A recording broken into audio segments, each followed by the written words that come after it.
അമ്മായി കാണാമോ?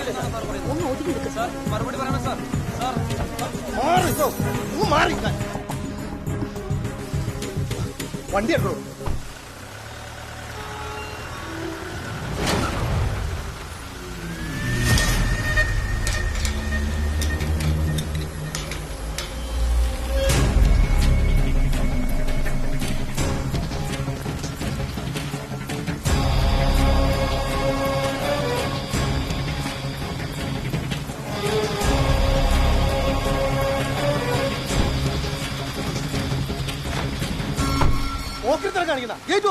കളിപ്പാലേ സാറേ, അകത്തിരിക്കുന്നത് ഞങ്ങളുടെ നേതാക്കളാ.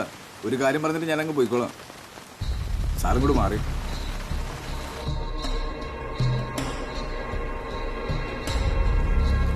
സഖ ഒരു മിനിറ്റ് ഒന്ന് പുറത്തേക്ക്. അവിടെ എന്തോ പ്രശ്നമുണ്ടല്ലോടാ? അവര് പാർട്ടിക്കാരല്ലടാ. സഖാവ് അജിതയുടെ പരാതിയിൽ നടപടി സ്വീകരിച്ചില്ലെങ്കിൽ സ്വന്തം പാർട്ടിക്കാരന്റെ നെഞ്ചത്ത് ചവിട്ടിയല്ലാതെ മന്ത്രി രാജേന്ദ്രൻ ഈ ഗേറ്റിന്റെ പുറത്ത് പോകത്തില്ല. നീ എന്താ ഭീഷണിപ്പെടുത്തുകയാണോ? ഭീഷണിയാ ഇതാ? പക്ഷെ മന്ത്രിസഭയിലെ രണ്ടാമന് വേറൊരു ഒരു ലോക്കൽ കമ്മിറ്റി തടഞ്ഞു നാളെ മീഡിയ അറിഞ്ഞോണ്ടല്ലോ. പിന്നെ വോട്ടും ചോദിച്ച് തിരിച്ച് മണ്ഡലത്തിൽ പോകാൻ പറ്റത്തില്ല. നാറും. ഈ കാണുന്നത് ബിരിയാണിക്കും കുപ്പിക്കും വേണ്ടി കൂലിക്ക് വന്നവരല്ല സഖാവേ. കൊടി പിടിച്ച് കയ്യിൽ തഴമ്പ് വന്ന അണികള്.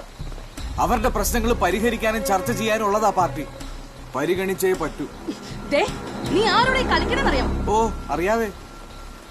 ദേ ഇനി എന്തെങ്കിലും പറയാനുണ്ടെങ്കിൽ അങ്ങോട്ട് പറഞ്ഞത്.